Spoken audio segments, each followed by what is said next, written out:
La principal función del riñón es la regulación del volumen y la composición del líquido extracelular. Y esto lo realiza a través de la constante filtración del plasma, obteniendo como producto final el líquido que conocemos como orina. En la formación de la orina intervienen tres mecanismos diferentes que son la filtración glomerular, la reabsorción tubular y la secreción tubular. La filtración glomerular es el primer paso en la formación de la orina. Es el paso del plasma desde el capilar glomerular hasta la cápsula de Bowman. Cuando hace este proceso o este movimiento, va a pasar a través de tres barreras de filtración, que son, obviamente la primera sería, si está la sangre en su capilar, este capilar va a tener sus paredes. Y recuerden que las paredes de los vasos sanguíneos son el endotelio. El endotelio va a impedir el paso de los elementos forme de la sangre y solo va a pasar la parte acelular o líquida que es el plasma. Luego entonces, ese líquido que ya atravesó la primera barrera pasaría a la segunda, que sería la membrana basal. Obviamente ahí va a haber el impedimento del paso de ciertos solutos que generalmente son los que tienen carga negativa como las proteínas, ¿ok? Por las características propias de la membrana que también tiene carga negativa. Y lo que logra pasar esta segunda barrera se va a topar con una tercera que son los podocitos, que son células con proyecciones, con espacios amplios entre ellas, que van a permitir el paso de moléculas un poquito más grandes, pero siempre al tener cargas negativas tienden a repeler lo que son las proteínas. Entre todas estas barreras voy a encontrar unas células que son las mesangiales, que tienen la característica de dar soporte a toda esta estructura. Ahora bien, al reconocer los factores que afectan o que determinan la filtración glomerular, tengo que tomar en cuenta dos conceptos muy importantes que son la presión hidrostática y la presión oncótica. La presión hidrostática va a ser la fuerza que impulsa el agua y los solutos desde los capilares glomerulares hacia la cápsula de Bowman. Es decir, es la fuerza que saca. En cambio, la presión oncótica va a ser la fuerza que mantiene el agua y los solutos dentro del capilar glomerular.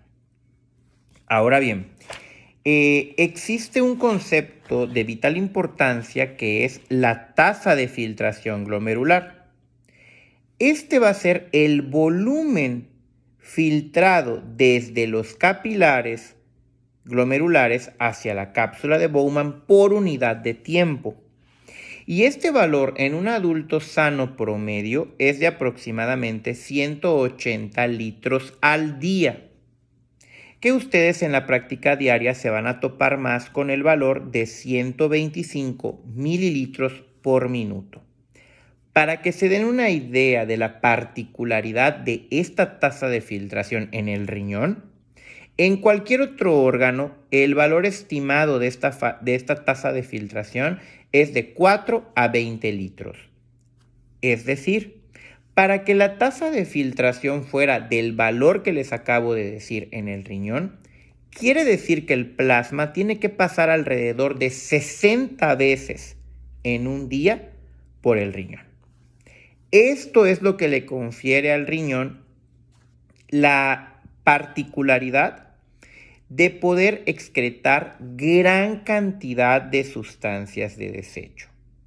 Y obviamente, al pasar muchísimas veces el plasma a través de esta estructura, esto también favorece la reabsorción de los solutos importantes como los iones para devolverlos a la circulación sanguínea. Pero bueno, tengo que tomar en cuenta que hay ciertos factores que van a determinarlo. Por ejemplo, de entrada, si estamos hablando de capilares y capilares a los que va a llegar la sangre hacia este órgano, estamos hablando de arteriolas. Y recuerden que la arteriola, cuando llega al órgano, se va a conocer como aferente, mientras que la arteriola que sale del órgano es la que se va a conocer como eferente. Entonces, los vasos sanguíneos saben que tienen una capa muscular dentro de su composición interna que va a permitir la constricción y la dilatación. Ahora bien, tomen en cuenta esto y recuérdenlo, es muy importante. Cuando en la arteriola aferente, es decir, la que llega al riñón, sufre constricción, se reduce el diámetro. Por lo tanto, la cantidad de sangre que llega es menor. Y la tasa de filtración glomerular también va a ser menor. En cambio, si la arteriola aferente se dilata, el volumen de sangre es mayor. Por lo tanto, la tasa de filtración va a ser mayor. Pero si nos enfocamos en la arteriola eferente, es decir, en la de salida, aquí ocurre lo contrario. Si ocurre una constricción, la fuerza es mayor. Por lo tanto, la tasa de filtración va a aumentar. Es decir, lo contrario de la aferente. Y cuando la arteriola eferente se dilata, la tasa de filtración glomerular se reduce.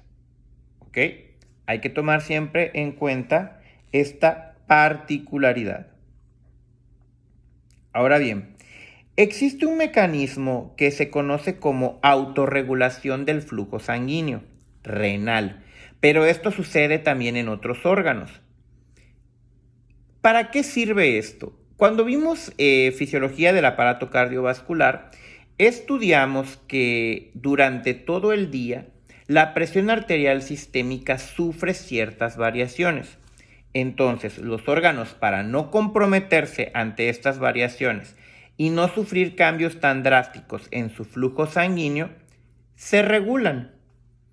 Para el caso del riñón, esta autorregulación ocurre en valores entre los 80 y los 180 milímetros de mercurio. Con valores mayores o menores a este rango, empieza a haber afectación de la tasa de filtración glomerular.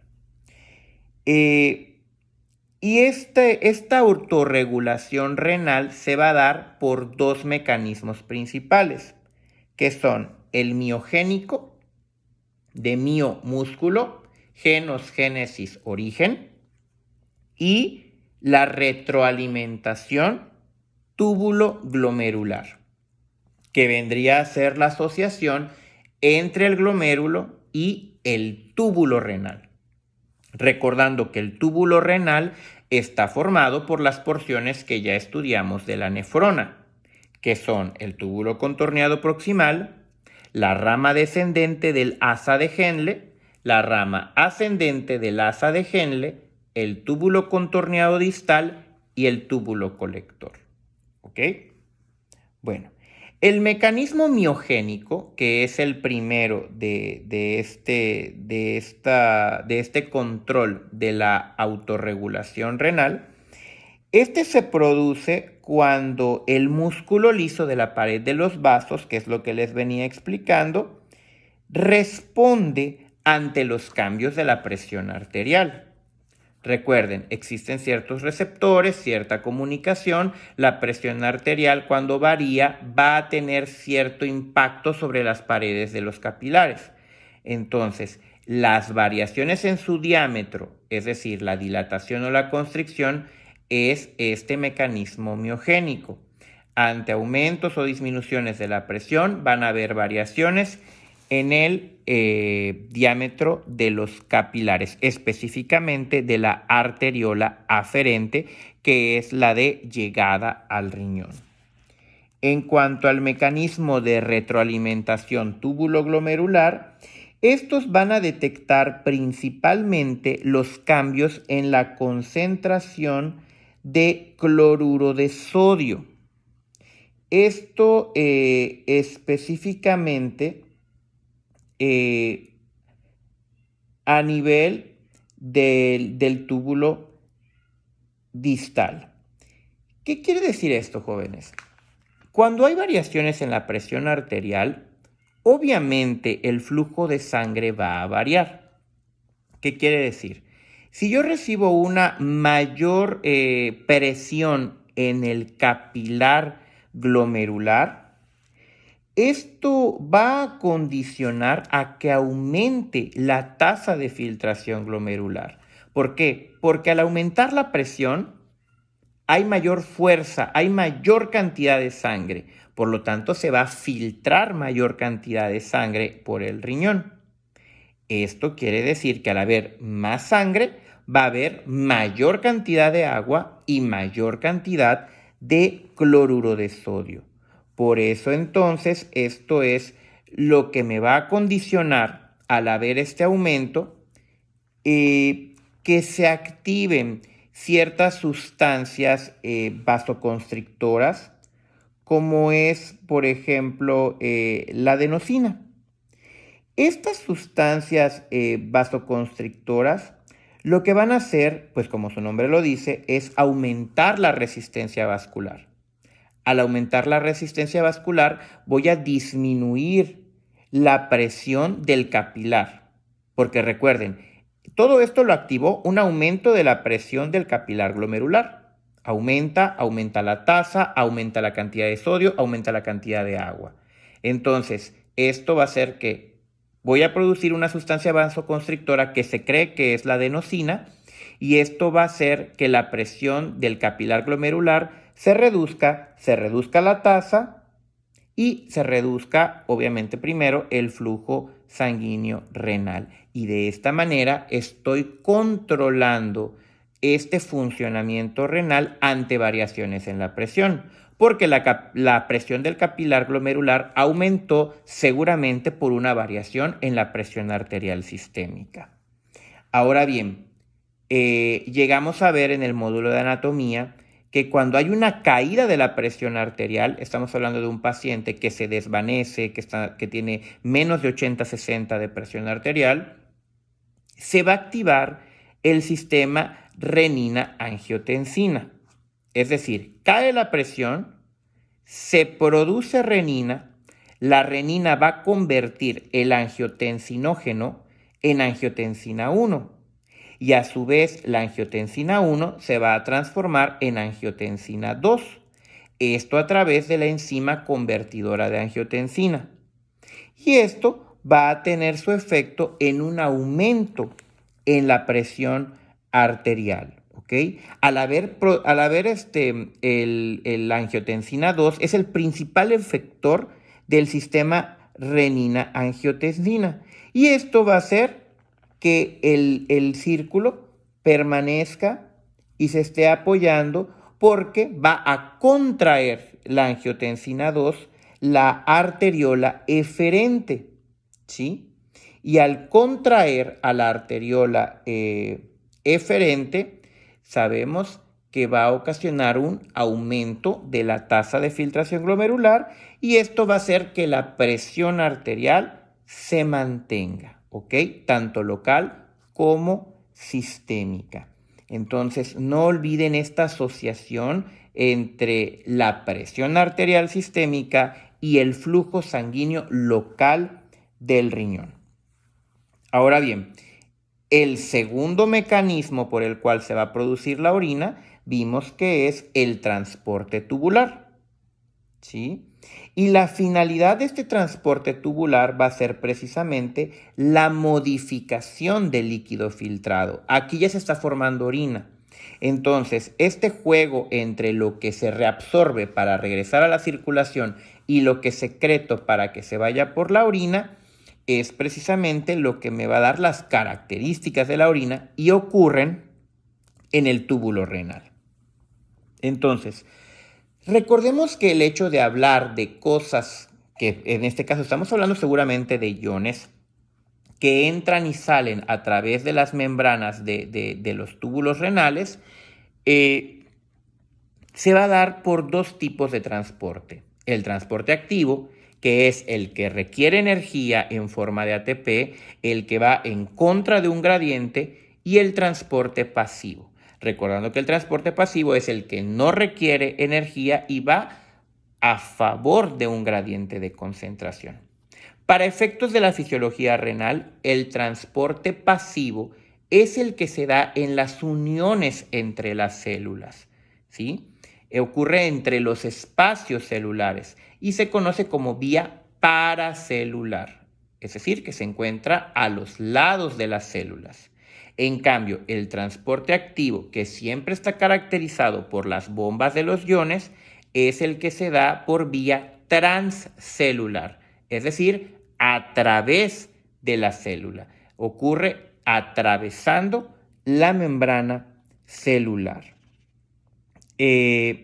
Recuerden que hay algunos sustratos como la glucosa, los aminoácidos, los fosfatos, los sulfatos y los ácidos orgánicos que tienen como que cierto rango o cierto valor hacia el que puede atravesar. ¿Qué quiere decir esto? La glucosa, por ejemplo, cuando se mantiene dentro de valores normales, es decir, entre 90 y 100 miligramos por decilitro, se va a reabsorber toda. Pero cuando superamos los 375 miligramos, que aún así el rango que está aceptando el organismo es demasiado aceptable, de 100, que es lo normal, hasta 375, pero una vez que superamos esos 375, que es el transporte máximo, ya el riñón no lo puede reabsorber y lo va a empezar a pasar por la orina. Y esto es lo que yo aprecio en pacientes diabéticos descontrolados. ¿Ok? Y lo mismo puede pasar con todos los sustratos que les mencioné que tienen como que un transporte máximo. Ahora bien, recordemos que dentro de los segmentos tubulares vamos a encontrar como el primero al túbulo contorneado proximal. En el túbulo contorneado proximal es donde va a ocurrir la reabsorción del 60 al 70% del sodio, agua, bicarbonato y calcio, el 100% del azúcar o de la glucosa y los aminoácidos. Y va a haber también una absorción variable de potasio. Este transporte del sodio principalmente, recuerden que se da a través de las bombas sodio-potasio ATPasa, porque requieren de ATP. Pero también hay un intercambio de sodio con iones hidrógeno, que es el ácido, y que a su vez, porque recuerden, entra el sodio y saco ácido. Pero ese ácido se combina con el bicarbonato para formar ácido carbónico por acción de la anhidrasa carbónica, que ya vimos que esta enzima se encuentra ahí. Y este ácido carbónico a su vez se va a formar en dióxido de carbono y agua. Estos vuelven a pasar nuevamente a la célula, ¿sí? Y ocurre la reacción contraria. Es decir, que voy a buscar obtener bicarbonato y ácido, ¿ok? Porque recuerden que de aquí vamos a obtener el bicarbonato, que es uno de los principales iones también del organismo, solo que ese me va a dar la alcalinidad, ¿de acuerdo?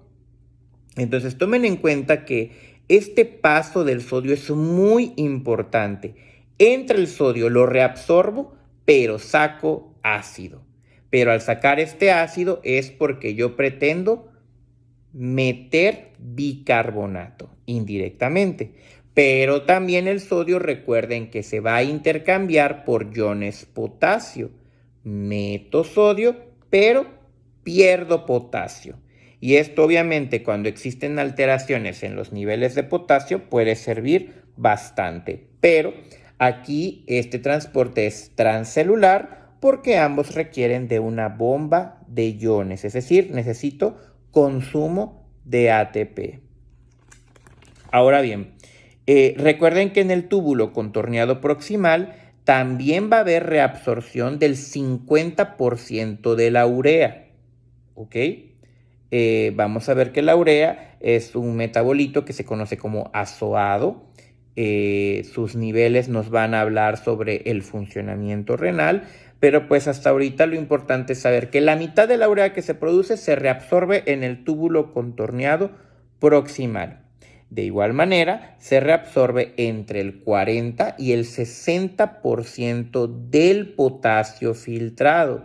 O sea que sí es bastante importante y considerable la reabsorción de iones que se da a nivel del túbulo contorneado proximal. Ahora bien, el asa de Henle, recuerden que tenemos una rama descendente y una rama ascendente, y que el asa de Henle se encuentra principalmente incrustada en la médula, ¿sí? En la médula renal. Y es importante saber aquí que esta forma del asa de Henle y ese intercambio de iones, que es relativamente diferente a lo que es en el túbulo contorneado proximal, es lo que va a permitir las variaciones en la osmolaridad. Porque recuerden que cuando vimos líquidos corporales, vimos que el valor normal de la osmolaridad en sangre es alrededor de 290 miliosmol. Pero aquí, en todo este transporte e intercambio que sucede a través de la nefrona, se puede llegar en la médula a tener una osmolaridad de 1200 miliosmol. Pero esta característica particular del asa de Henle, que va hacia abajo y luego hacia arriba, es lo que permite precisamente esas variaciones. Porque en el túbulo contorneado proximal, la osmolaridad alrededor, porque estamos en la corteza renal, es básicamente muy similar a la del plasma. Pero ya cuando estamos en la médula, la diferencia es abismal. Ahora bien, en el asa descendente de Henle, realmente lo que ocurre es una reabsorción de agua, buscando siempre el equilibrio osmótico. Y es prácticamente lo que se va a reabsorber aquí. Pero en el asa ascendente, que es la que va hacia el túbulo contorneado distal, aquí ya no hay permeabilidad al agua, pero sí es permeable a solutos. Esta zona ascendente del asa de Henle también se conoce como región gruesa. Y aquí se va a reabsorber nuevamente sodio, potasio, cloro, bicarbonato y magnesio, el que no se haya logrado absorber en el túbulo contorneado proximal.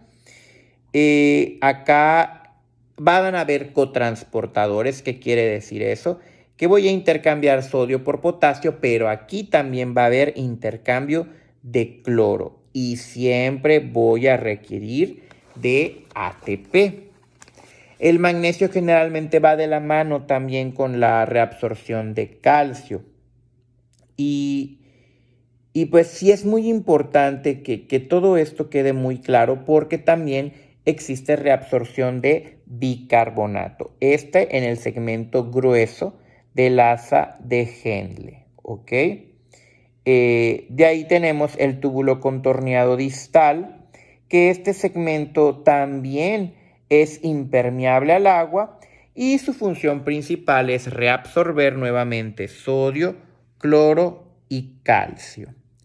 Aquí la particularidad de las bombas de sodio, que aquí va a haber intercambio con calcio principalmente y con potasio, siempre con gasto de energía, es decir, que es por vía transcelular, tiene la particularidad de que a nivel del túbulo contorneado distal es donde actúa la hormona paratiroidea.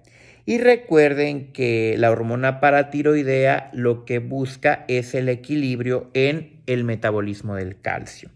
Entonces, es importante que destaquemos que esta hormona actúa a nivel del túbulo distal para la reabsorción del calcio en el riñón. El túbulo colector viene a ser la última porción del túbulo renal en la nefrona.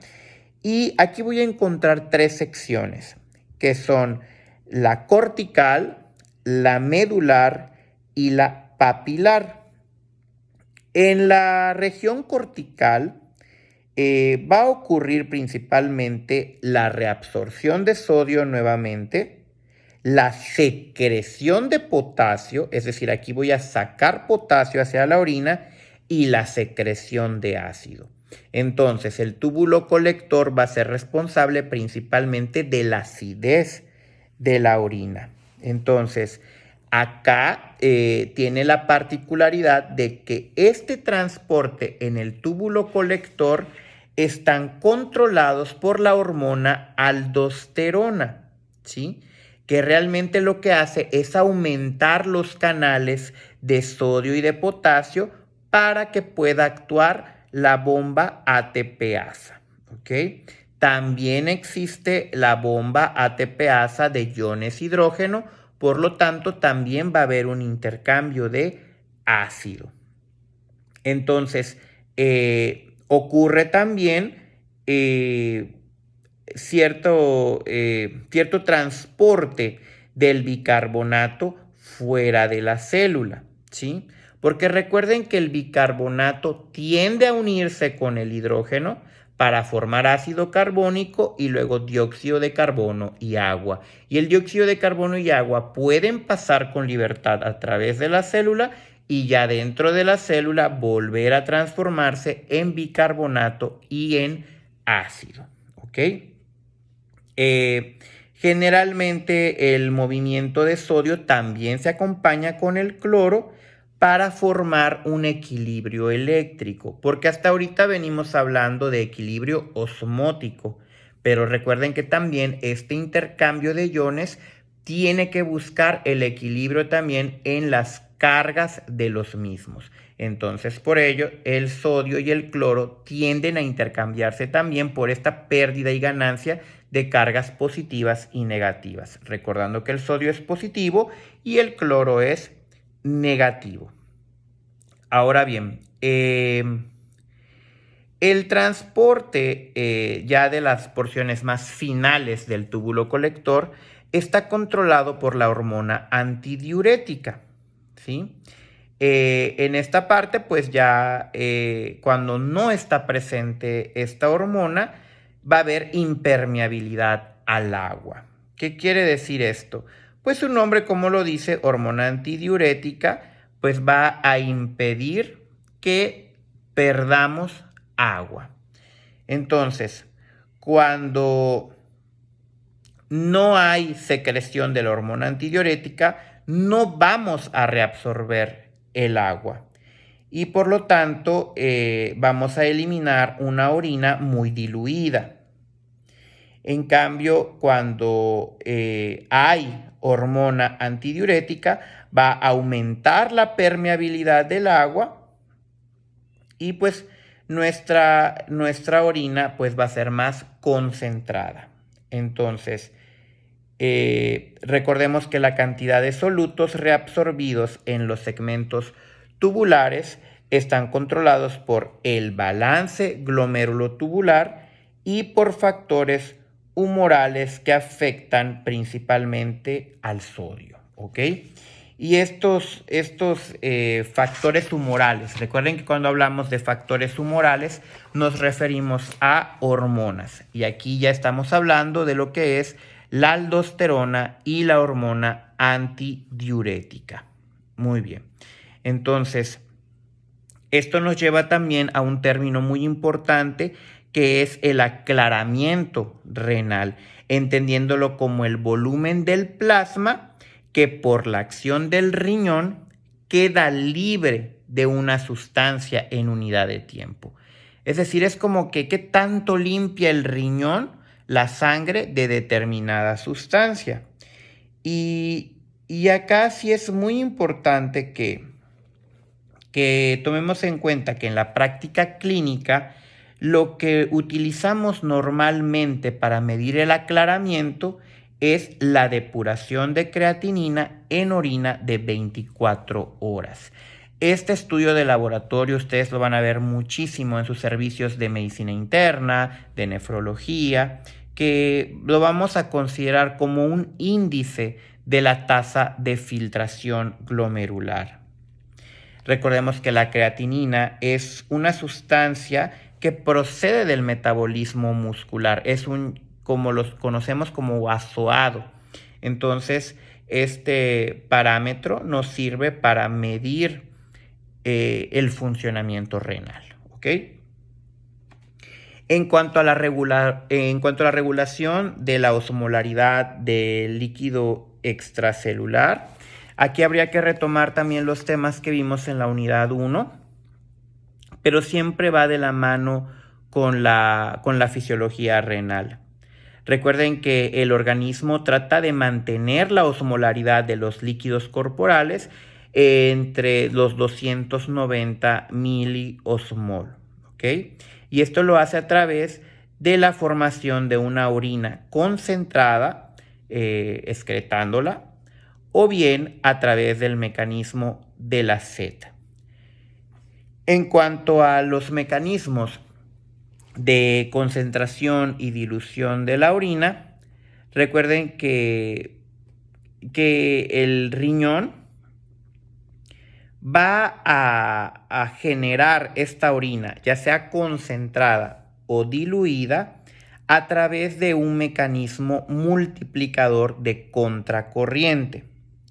Recuerden que este mecanismo se llama multiplicador porque es lo que les comentaba. Conforme va pasando a través del túbulo renal, la osmolaridad va cambiando de muy parecida al plasma hasta llegar casi a los 1200 miliosmol. Y va a contracorriente porque recuerden que el asa de Henle primero va en un sentido y luego va en otro, ¿ok? Entonces, esta disposición del asa de Henle, esta permeabilidad del asa de Henle al agua y a los solutos y todo lo que les acabo de explicar es lo que van a encontrar en otras bibliografías con el nombre de mecanismo de contracorriente o multiplicador de contracorriente. De acá hay que destacar que la urea desempeña un papel adicional importantísimo en la generación de la hiperosmolaridad de la médula renal, ¿ok? Y acá nuevamente cuando hablamos de mecanismos de concentración y dilución de la orina, volvemos a retomar a la hormona antidiurética. Recuerden que la presencia o no de la hormona antidiurética va a determinar la formación de una orina concentrada o diluida. ¿Por qué? Porque esta va a controlar la permeabilidad del agua en el túbulo colector, que es la última sección de la nefrona. Entonces, cuando no tengo hormona antidiurética, no lo olviden, los túbulos colectores son impermeables al agua, por lo que no hay reabsorción de agua y se elimina una orina hiposmótica, ¿ok? Diluida. En cambio, si tengo hormona antidiurética, aumenta la permeabilidad del túbulo colector al agua y esto va a producir una concentración rápida del fluido, ¿ok? O sea, nuestra orina sería hiperosmótica, es decir, concentrada. Recuerden que en el hipotálamo voy a tener osmorreceptores que van a captar la cantidad de sal, la cantidad de agua, y esto va a favorecer la secreción de hormona antidiurética. Los osmorreceptores, ante una pérdida de agua, es decir, si se deshidratan los osmorreceptores, voy a estimular entonces la producción y liberación de hormona antidiurética. ¿Para qué? Para producir para producir una orina muy concentrada. Entonces, aquí lo importante es destacar que así como hay receptores para otras cosas, los hay también para la ósmosis y poder regular la producción de hormonas, que esto también lo vamos a ver más adelante en sistema endocrino. El mecanismo de la sed, recuerden que también está controlado en el hipotálamo y cuando nosotros tenemos un aumento en la osmolaridad del líquido extracelular y solo variando de 1 a 1.5%, se activa el mecanismo de la sed. Igual, cuando tenemos un aumento en la concentración del sodio de 1 a 2%, se activa a nivel del hipotálamo el mecanismo de la sed y tenemos esa necesidad de ingerir agua. Y de hecho, aunque no se haya controlado estas variaciones a nivel del plasma, con el solo hecho de meter el líquido a nuestro organismo, se empieza a eliminar ese reflejo.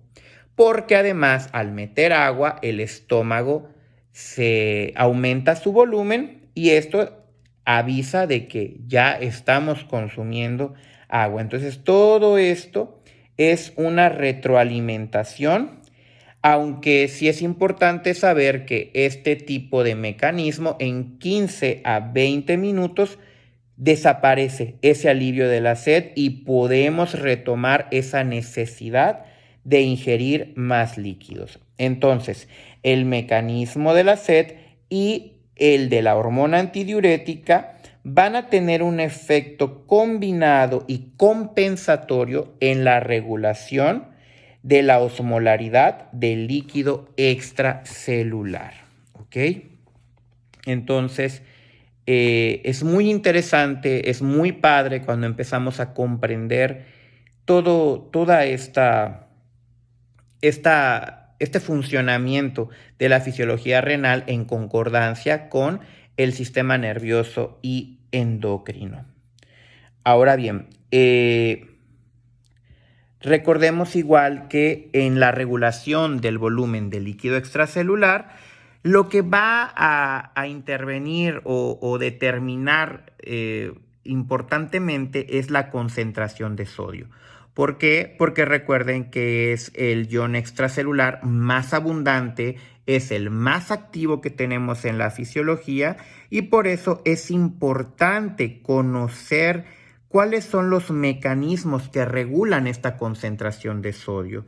Que el principal, el más importante, es un factor mecánico y es la llamada diuresis de presión. ¿Qué quiere decir esto? Si aumenta el volumen plasmático, por ende, hay mayor volumen y recuerden que ese volumen se va a la bomba, que es el corazón. Esa bomba va a tener un mayor gasto cardíaco. Por lo tanto, ese aumento del gasto cardíaco va a generar un aumento de la presión arterial. Y ya vimos que ese aumento de la presión arterial va a aumentar la presión en el riñón, la llamada presión de perfusión renal. Y al aumentar esa presión en el riñón, quiere decir que hay un mayor volumen, pues va a haber una mayor diuresis. Es decir, aumenta la cantidad de orina y por ende se va a perder mayor cantidad de sodio, solo con un puro aumento de volumen, que es el principal mecanismo de regulación del sodio, la diuresis de presión. Pero también tenemos otros factores que son los humorales, porque hay muchas hormonas que intervienen en esta. ¿Cuáles ya mencionamos? La angiotensina 2, que reabsorbe sodio. Porque recuerden, ante caídas de presión, se activa, se produce angiotensina 2 y voy a reabsorber sodio, reabsorber sal. Y eso me va a aumentar la presión para mantener la homeostasis. Entonces, recordemos que la aldosterona también va a regular la reabsorción de sodio, no tan efectiva como la angiotensina 2, pero acá también va a intervenir la secreción de potasio. Tiene esta particularidad la aldosterona que va a involucrarse en los dos iones. Generalmente lo que hace la aldosterona es no alterar la concentración plasmática de sodio, pero sí va a apoyar en esta reabsorción, además de reabsorber agua. Entonces, más que nada la aldosterona va a tener la particularidad de que regula la concentración plasmática de potasio también. Recuerden que el sistema nervioso simpático también favorece la reabsorción de sodio, porque también influye en la liberación de angiotensina 2. Y los péptidos natriuréticos, que como su nombre lo dice, natrium, sodio, uresis, que es orinar, que tenemos los auriculares y los cerebrales, que recuerden que los primeros están en las aurículas del corazón, los segundos están también en los ventrículos.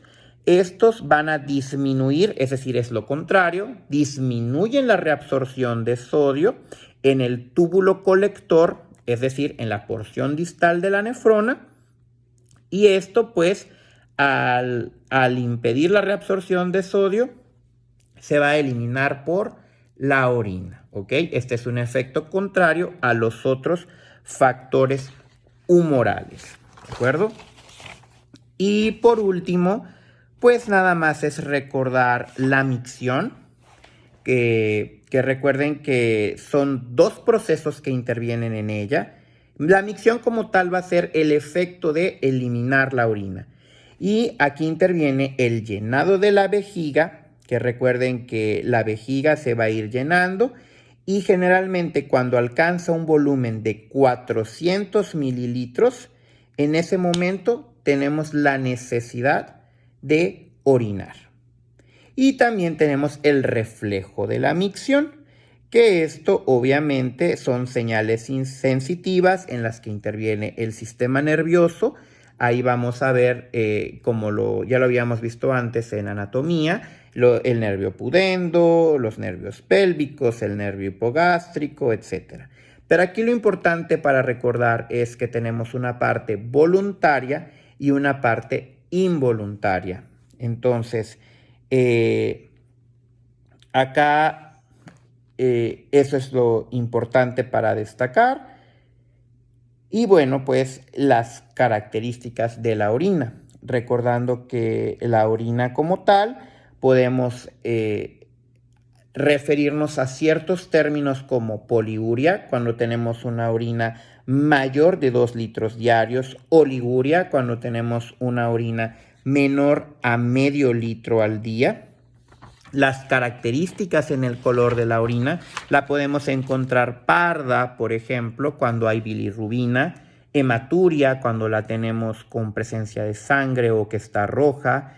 Recuerden que la densidad nos va a hablar sobre el grado de hidratación de la persona, o sea, del paciente, que los valores normales van de 1.003 a 1.025, se mide el pH de la orina, que lo normal es de 4.6 a 7.5, recordando que una alcalinidad en el pH de la orina nos puede sugerir una infección por bacterias.